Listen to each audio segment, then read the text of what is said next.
So, hi guys. So, ito, nagbabalot ako ng aking ulo kasi nga, yung panga ko guys is masakit. Hindi ko mabuka yung bunganga ko. Actually, pag nagluluto ako, hindi talaga ako nagtatalokbong sa ulo.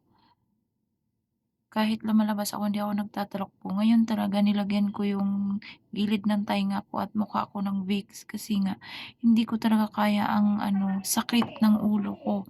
Sakit ng panga ko. Grabe ang sakit guys.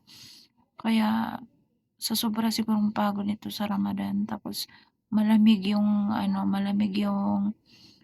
panahon dito, lagi akong lumalabas, nagluluto, lumabas naman, mamalengke, kaya nahirapan ako, masakit pa yung likod ko, grabe.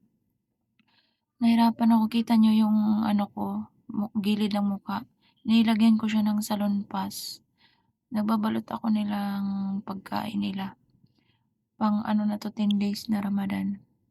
Nagkakasakit ako sa sobrang pagod, sobrang konti lang oras ng pahinga ba, kasi maraming niluluto na pagkain, binibigay. Kaya ganito talaga 'pag Ramadan, hindi mababayaran ng pera ang pagod, sobra. Kasi nga, dito kasi 'pag nag-fasting sila is bigayan sila ng pagkain. Kumbaga, sinong nagbibigay, tatanggap ka, bibigay ka rin sa kanila. Exchange ba kumbaga.